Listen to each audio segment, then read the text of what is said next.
मैं आज सुन रहा था, किसी व्यक्ति ने कहा कि अपोस्टल जी, मैं तो चर्च छोड़कर कहीं और नहीं जा सकता। तो मैंने पूछा क्यों? इसका कारण ये है कि मैं हमेशा जब भी चर्च याद आती है तो मुझे याद आ जाता है यीशु ने मेरे लिए लहू बहाया है।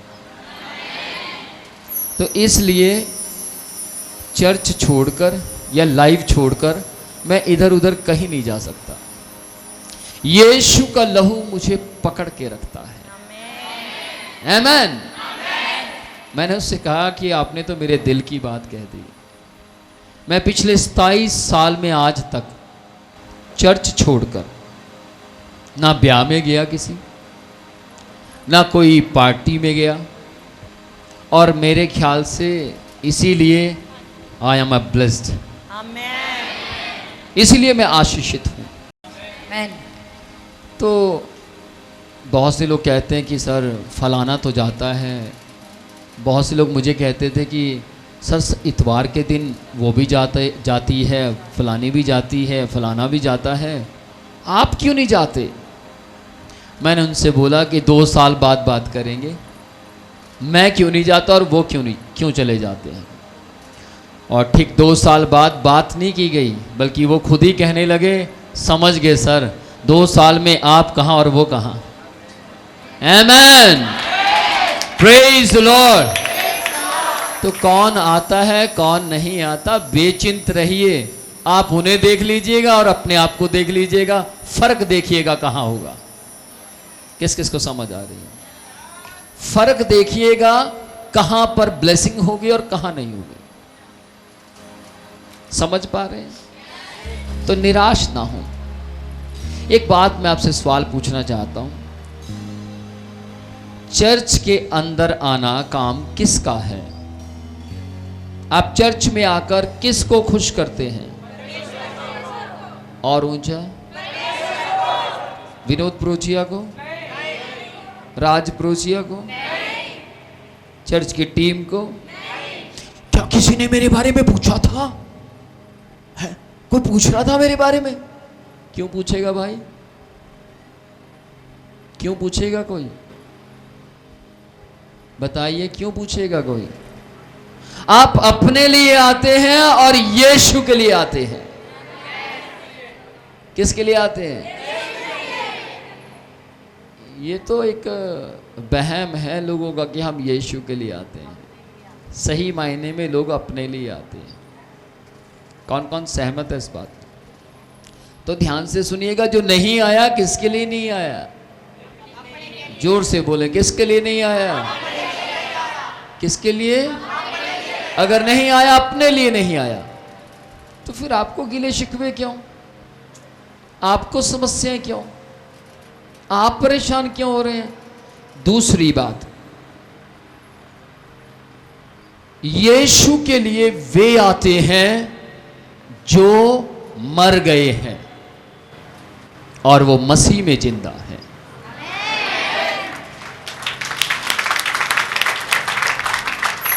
आपकी उस बात को मैं अब लेता हूं कि आप यीशु के लिए आते हैं। यीशु के लिए वे आते हैं जो खुद जिंदा, और जो खुद जिंदा नहीं होते वे अपनी मर्जी कभी नहीं कर सकते, क्योंकि मरे हुए हैं। मान लीजिए मैं मरा हुआ, मेरी कुछ अपनी इच्छा होगी? 27 साल में आज तक मेरा चर्च मिस नहीं हुआ, कारण मैं मरा हुआ हूं। यीशु जीवित है। अगर मैं जीवित होता तो कभी कभी मैं भी दिखता और कभी कभी ना दिखता। समझ पा रहे हैं? आज का जो सरमन है, अगर आपने सुन लिया और समझ लिया, ध्यान से सुनिएगा, 3 चीजें हैं: सुनना, समझना और उसके मुताबिक चलना। सुनना, समझना, समझना होता है वचन याद करना, समझना और उसके मुताबिक। अगर आप 3 काम कर दिए, शैतान आपकी ओर देखेगा भी नहीं। Praise the Lord. 4 काम आज मैं आपको बताऊंगा, 3 काम बता चुका हूं, 4 काम मैं आज आपको बताऊंगा। अगर आपने वो कर दिए, शैतान की बड़ी से बड़ी दुष्ट आत्मा आपके सामने खड़ी नहीं रह सकती। बड़ी से बड़ी इस दुनिया के अंदर संसार का लूसीफर आकर आपके सपने खराब नहीं कर सकता, अगर वो 4 बातें आपको समझ आ जाए। आज तक जब से मैं प्रभु में आया, आज तक जब से मैं प्रभु में आया, मेरी नींद के अंदर कभी भी शैतानी दुष्ट आत्माओं के स्वप्न नहीं आए। जब से मैं प्रभु में आया, मैं कभी डर कर नहीं उठा, या मैंने कभी अपनी पत्नी को मारते हुए किसी को नहीं देखा, अपने बच्चे को मारते हुए किसी ने नहीं किसी सपने में नहीं देखा, या फिर अपने मेरे पापा को कोई मार रहा वो नहीं देखा, क्योंकि ये सपने मेरे यीशु की ओर से नहीं है। ये सपने आपको देता कौन है? ये सपने तब आते हैं जब आप परमेश्वर के नजदीक बने नहीं रह पाते। लेकिन जब आप परमेश्वर के नजदीक होते हैं तो आपकी स्किन, आपकी आंखें, आपके बाल, आपके देह, आपका प्राण, आपकी आत्मा, यहां तक कि आपकी नींद बदल जाती है। आमेन। मेरा देखो ना, सब कुछ बदलता जा रहा है, हाँ या ना? किस किस को दिखाई दे रहा है? मेरे सिर के अंदर करीब 32 बाल वाइट थे। कितने बाल? 32 बाल वाइट थे। मैंने डेली अपने बालों के ऊपर यीशु का लहू लगाना शुरू किया। डेली बोला मैं लहू लगाता हूँ, यीशु का लहू लगाता हूँ। सफ़ेद बाल, मेरी अभी ये उम्र नहीं कि सफ़ेद बाल मेरे उग जाएं। साथ है, मेरी ये उम्र नहीं है। तो मैंने परमेश्वर को, आज की तारीख में मेरे सिर के अंदर 1 बाल रह गया। कितने बाल? 1 बाल इसलिए रह गया, किसी ने मुझसे पूछा सर 1 बाल क्यों रह गया? मैं कहा ये इसलिए रह गया ताकि किसी को पता लगे मेहंदी नहीं है, असली बाल है, ये असली कलर है। Praise the Lord. याद रखिए, मैं आज आपको बोलना चाहता हूं, आपका विश्वास क्या है? आपका फेथ कैसा है? आप अपने पापा पर बहुत विश्वास करते हैं, लेकिन जिसने आपके लिए खून बहाया उस पर कितना विश्वास करते हैं, ये मायने रखता है। Praise the Lord. अपने ध्यान से सुनना, जितना ज़्यादा आप परमेश्वर के प्रति डेडिकेट रहेंगे। एक बात मैं अक्सर बोलता हूं, अपने हर सरमन में बोलता हूं, पूरा समर्पण दे दो तो पूरा परिवर्तन उतर आएगा। पूरा परिवर्तन नहीं तो समर्पण, अगर पूरा समर्पण नहीं तो आपके पास पूरा परिवर्तन कभी नहीं आ सकता। अगर अक्कड़ में रहेंगे, देखो मैं नहीं जाऊंगा, देखता हूं आज कैसे प्रोग्राम होगा। आज से कई साल पहले आप ही के जैसा डुप्लीकेट आया था जिसने कहा था अगर मैं नहीं जाऊंगा देखूंगा काम कैसे होगा। उसका नाम लूसीफर है। क्या नाम है उसका? अगर आप भी ऐसा सोच रहे हैं तो आप उससे कम नहीं है। और लूसीफर के साथ क्या हुआ था? यीशु ने अपने लहू के द्वारा खुल्लम खुल्ला।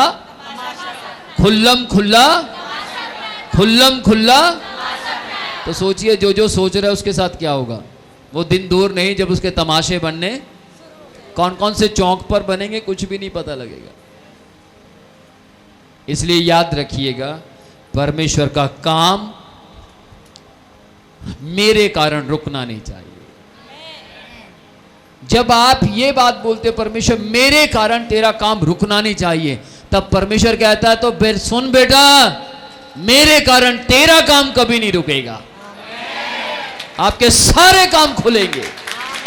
हालेलुया।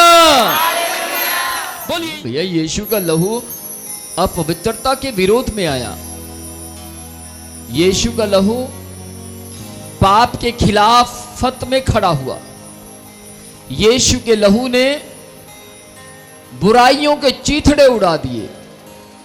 यीशु के लहू ने शैतान का खुल्लम खुल्ला तमाशा बनाया। यीशु का लहू शैतान के लिए खतरनाक है। किसी के घर में AK-47 पड़ी हो तो लोग कहते हो भैया उसके पास बंदूक है, भाई उसके घर में बंदूक रहती है। तो ध्यान से सुनिएगा, जिनके घरों में यीशु का लहू रहता है, शैतान रोज कहता है भाई इनके घर में यीशु का लहू रहता है, भैया इनके जीवन पर यीशु का लहू है। आमीन। और जिनके ऊपर यीशु का लहू रहता है, हालात कुछ भी क्यों ना हो, वो मेरी तरह मस्त है। उनकी खुशी को लोग अपने कैमरे में कैच कर लेना चाहते हैं। उनके आनंद को वो अपने मोबाइल के अंदर, उनके आनंद को अपने मोबाइल के अंदर कैच कर लेते हैं। आप भी ऐसा बन सकते हैं। आप सबको यीशु ऐसा बनाने के लिए मारे गए, गाड़े गए, तीसरे दिन मुर्दों में से जिंदा हुए। हालेलुया। आज से कुछ साल पहले की बात है। एक परमेश्वर का बच्चा जो कि रिक्शा चलाया करता था, बहुत मेहनत करता था, और क्या हुआ कि एक दिन लगभग लोगों को पता लग गया ये यीशु को मानता है। ऑटो रिक्शा का जो स्टैंड था वहां प्लान बनाया गया कि इसको सवारी नहीं देनी, बाकी सबको सवारी देंगे। एक दिन बीता, 2 दिन बीते, 3 दिन बीते, और तीनों दिन देखिए बिना पैसे के वो घर वापस लौटता अपना रिक्शा लेकर। और एक दिन वो घुटने टेक कर यीशु से कहता, प्रभु मैंने अब तक शिकायत नहीं की आपसे उनके विषय में, लेकिन उनकी गलती नहीं है प्रभु। जिस शैतान का आपने खुल्लम खुल्ला तमाशा बनाया है, वो उनके ब्रेन को कंट्रोल कर रहा है। वो मेरी रोजी रोटी के ऊपर लात मारने की कोशिश कर रहा है। इसलिए मैं उनके विरोध में नहीं बोलता, बल्कि मैं यीशु के लहू को शैतान के विरोध में खड़ा करता हूं।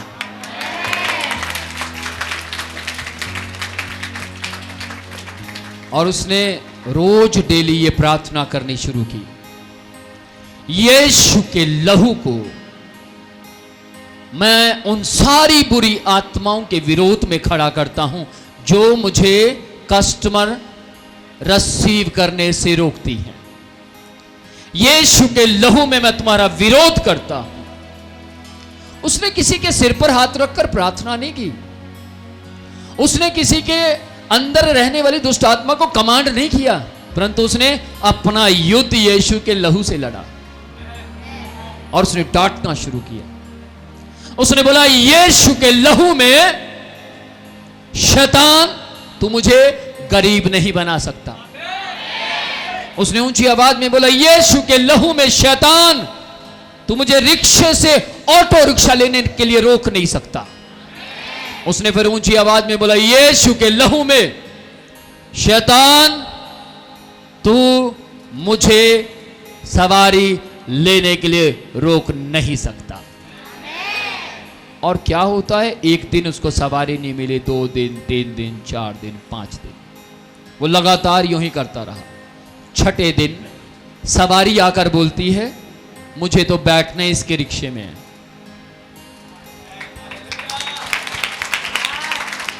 अगली सवारी आई, उन्होंने बोला, मैडम मैडम आप यहां बैठिए। यहां क्यों? मैं तो उसी के पास बैठूंगी। यार कमाल हो गया, ये क्या हो रहा है। थोड़े समय के बाद एक बड़ा बिजनेसमैन आता है, और बिजनेसमैन को उस समय में कैब नहीं चलती थी। बिजनेसमैन को कोई रिक्शा नहीं मिला, और बिजनेसमैन जा रहे थे उस व्यक्ति की ओर। तुरंत 2-3 लोग बीच में आए, सर आप हमारे पास बैठिए, हमारा रिक्शा नया है, हमारा रिक्शा बहुत अच्छा है। उसने बोला, नया और पुराने के सवाल नहीं है, मेरे अंदर आया उसके रिक्शे पर बैठ। लेकिन लोगों ने किसी तरीके से उसको प्रेशर देकर, सर उसका नंबर नहीं है, हमारा नंबर है, झूठ झाट बोलकर उसको किसी ने अपने रिक्शे पर बैठा लिया। और वो मुंह में कुछ ना कुछ बुड़बुड़ाता रहा, बुड़बुड़ाता रहा, बुड़बुड़ाता रहा, बुड़बुड़ाता रहा। कौन बुड़बुड़ाता रहा? जो यीशु को मानने वाला रिक्शे वाला था, वो उसकी बात कर रहा हूं। वो बुड़बुड़ाता रहा। बिजनेसमैन नीचे उतरा, आप क्या बुड़बुड़ा रहे हैं? मैं काफी देर से देख रहा हूं, मुझे कुछ कह रहे हैं। उसने बोला नहीं, मैं ये कह रहा हूं, यीशु के लहू की जय, यीशु के लहू की जय, यीशु के लहू की जय। बिजनेसमैन ने बोला आर यू क्रिश्चियन? उसने बोला यस। ओ मैं भी क्रिश्चियन हूं। ओ माय गॉड, मैं भी कह रहा हूं यार, जो आप बोल रहे हैं मैं भी बोलता हूं। शब्द कुछ लग रहे थे, पर पहले वो सोच रहा था शायद मुझे कुछ गलत बोल रहा है। उसने बोला मैं तो इसी के रिक्शे में जाऊंगा, और वो उसके रिक्शे में जाता रहा, जाता रहा। काफी दूर तक बातचीत करते पहुंचे। बिजनेसमैन ने कहा मैं आपका सारा पैसा पे करूंगा, कल ही ऑटो रिक्शा निकलवाओ।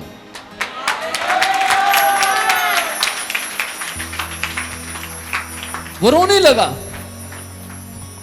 वो रोने लगा, कहता अरे सर आप मुझे जानते नहीं, पहचानते नहीं, आप मुझे क्यों दे रहे हैं?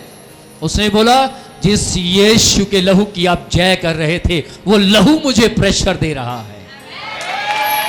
आमीन। क्या आप आशीषित होना चाहते हैं? तो बुड़बुड़ाइए, बुड़बुड़ाइए। आज बहुत से लोग, किसी के साथ कोई धोखा हो जाता तो बुड़बुड़ाना शुरू हो जाते हैं। किसी के साथ कुछ हो जाता है, कोई दुकानदार ने डांट दिया कभी, या पास्टर ने डांट दिया, या अपोस्टल ने डांट दिया, तो बुड़बुड़ाना शुरू।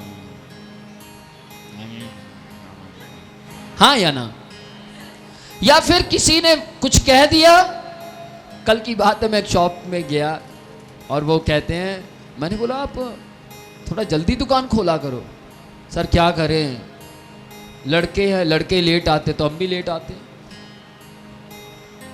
अगर लड़कों को कुछ कह दो तो आजकल लड़के फिर बुड़बुड़ाते बुड़बुड़ाते दुकान का सामान तोड़ना शुरू कर देते हैं। अच्छा, इसलिए प्यार ही ठीक है। ध्यान से सुनिएगा, आपको बुड़बुड़ाना ही है तो बुड़बुड़ाइए ना, कौन मना करता है, लेकिन बुड़बुड़ाए यीशु के लहू की जय, यीशु के लहू की जय, यीशु के लहू की जय।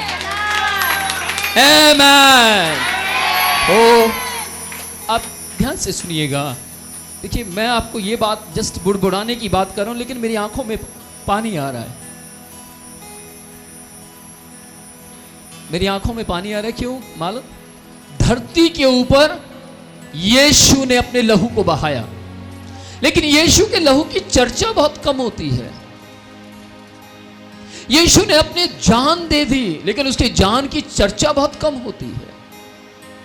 यीशु ने हम सब के लिए अपने लहू को बहाया, लेकिन लहू के कारण चर्च में बहुत कम लोग आते हैं, चंगाई के कारण आते हैं।